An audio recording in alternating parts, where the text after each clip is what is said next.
My name is Eliza, and I live on the quiet side of London, the part where buses groan more than cars shine, and neighbors greet you because they actually know your name. I never had much, but I had my daughter Amelia, and that was enough.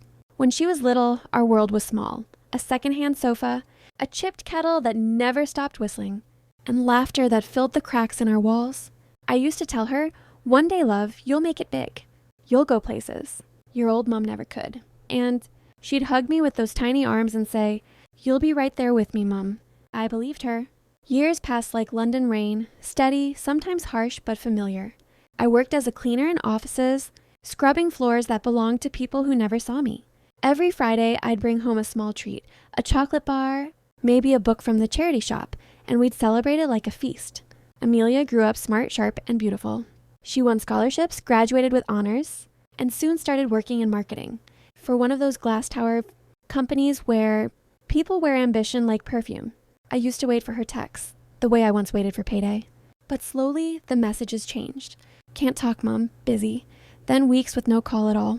When we did meet, I could feel a distance growing, invisible, but colder than any London winter. She started bringing her new boyfriend Henry to our occasional lunches. He was all polished shoes and practiced smiles, the type who shakes your hand without really touching you. I could tell he came from money, not the earned kind, the inherited one. He'd look at my worn coat, the little stains from work I couldn't scrub out, and I'd see the flicker in his eyes, pity dressed as politeness. Still, I smiled, for her. When Amelia got engaged, she called to tell me, voice trembling with joy. "Mom, he proposed. We're getting married at the Glass House." I'd heard of it, one of London's most exclusive venues. I laughed and cried all at once, my heart swelling. "Oh, darling, I can't wait to see you walk down that aisle." There was silence, just for a second. Then her voice softened. "Of course, Mom." But something in that pause stayed with me. The months that followed were a blur of preparations. For her, not for me. I wasn't included in much. No dress fittings, no cake tastings. When I offered help, she'd say, "It's all taken care of, Mom, don't worry."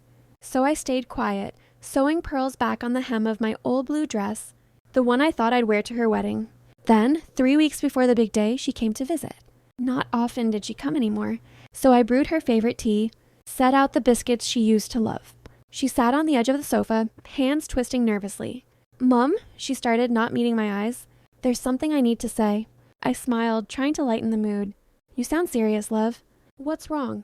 She exhaled. "It's about the wedding." My stomach tightened. "What about it?" She hesitated, then said the words that tore something deep inside me. "I think it's better if you don't come." At first I laughed. It had to be a joke. "Don't come?" "What do you mean?" She looked up, eyes wet but determined. "Henry's family, they're very particular. They've planned a certain image. They think it might be, well, complicated if you're there." I blinked, not understanding. "Complicated? I'm your mother, Amelia." Her voice cracked. "Mom, please." "They don't mean it like that.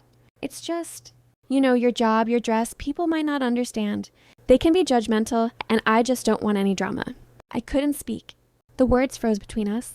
I'd faced insults, poverty, and loneliness, but never humiliation like that, not from her. All I could say was, "So, you're ashamed of me?" She stood, tears slipping down. "No, Mom, I love you. I just need everything to be perfect." "Perfect," I repeated softly. "And I'm not part of that picture." She tried to hug me, but I turned away. My hands trembled as I poured the cold tea down the sink. The steam hissed, like the sound of something breaking. Maybe my heart. She left soon after, her perfume lingering in the air long after the door closed. I sat by the window that night, staring at the city lights, wondering how love could turn into shame so easily. Outside, laughter echoed from a nearby pub. Inside, silence filled every corner.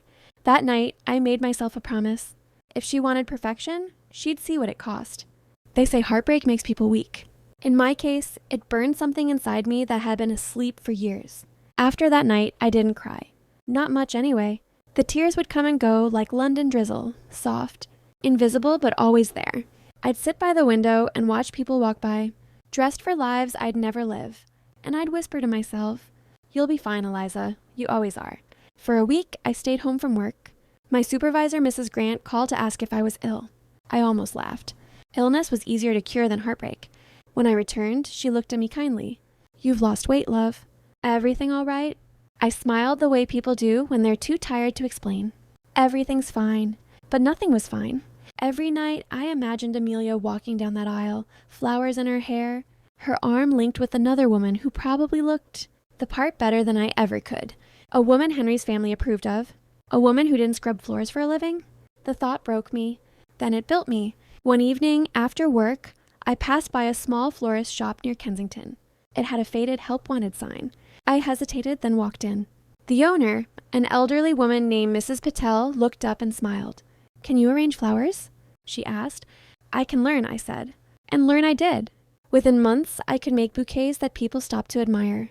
I love the quiet rhythm of it, colors, scents, the gentle touch of petals instead of mops. Flowers didn't judge. They bloomed for everyone. Mrs. Patel treated me like a partner, not an employee. She taught me how to order supplies, talk to clients, manage the books. By the next spring, she offered to sell me part of the business. I laughed at first, then worked twice as hard. 2 years later, when she retired, Eliza's blossoms was mine.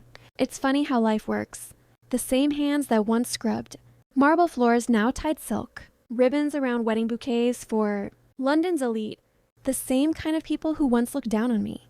And every wedding I helped decorate reminded me of Amelia's. The one I never saw. I didn't stalk her online or look for photos. I didn't need to. Some pain doesn't need pictures. It lives quietly in the heart. But I did hear things. London whispers travel faster than taxis. A friend told me Henry's business had gone through trouble, that his perfect world wasn't so perfect anymore. Still, I never wished her harm. My revenge wasn't about breaking her life. It was about showing her and myself that I could build mine. Years passed. My shop became popular among London's high-end clients. We even supplied flowers for charity galas and embassy events. I was still simple, still humble, but respected. One morning, I received an order under a familiar name, Mrs. Amelia Harrington. My heart stopped for a moment. The message read, "Floral arrangements for an anniversary dinner, elegant white and gold theme." I sat there staring at it. My fingers hovered over the keyboard. For a second, I almost declined the order. Then I smiled. No, I would take it. The day I delivered the flowers, the Harrington house stood like a palace. Tall gates, marble steps, guards who looked bored and expensive. When I rang the bell, a housekeeper opened the door. "I'm here to deliver the arrangements," I said. I was setting the last vase on the dining table when I heard footsteps behind me. Eliza? It was her. Amelia. She looked the same. Elegant, poised, but her eyes were softer, tired somehow. She froze for a moment, like she'd seen a ghost. Eliza? I smiled politely. "Just Eliza will do." Her lips trembled. "I didn't know you. You own this shop?" "I do," I said, arranging the flowers one last time. "We've been doing quite well these past few years." She looked around, maybe realizing that the woman she'd once hidden, out of shame, was now standing in her luxury home, hired for her taste and skill. "Your flowers are beautiful," she whispered. I met her eyes.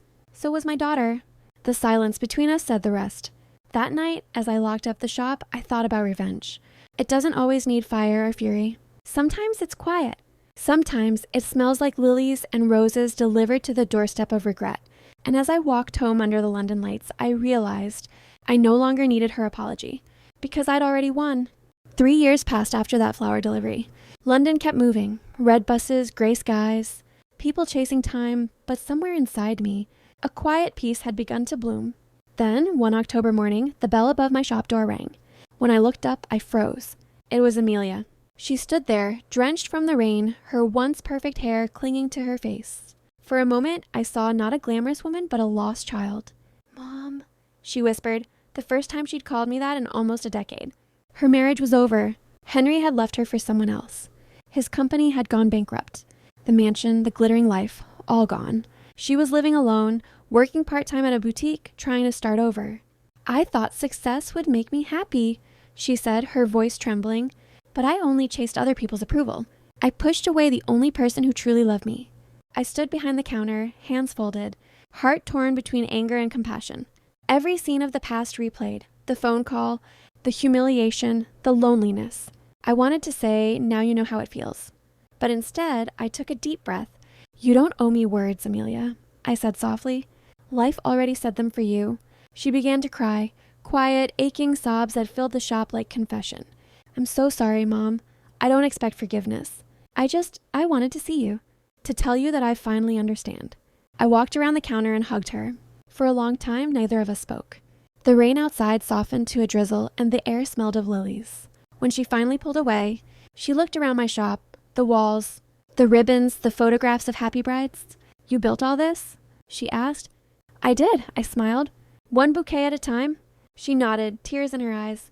"You're amazing, Mom." I shook my head. "No, love. I just learned that pain can grow flowers, if you let it." Months later, I received a letter in Amelia's handwriting. Inside was a simple card. "Your flowers gave me courage. I've started over, small flat, small dreams, but honest ones. I finally understand what real beauty looks like. It looks like you." I smiled, placed the card beside my cash register, and went back to work. Sometimes customers ask why my shop is called Eliza's Blossoms. I tell them it's not about flowers. It's about how even a broken heart can bloom again. And that, my dear listener, is the sweetest revenge of all, not watching them fall, but watching yourself rise. End of story. My daughter banned me from her wedding, and I'll never forget why.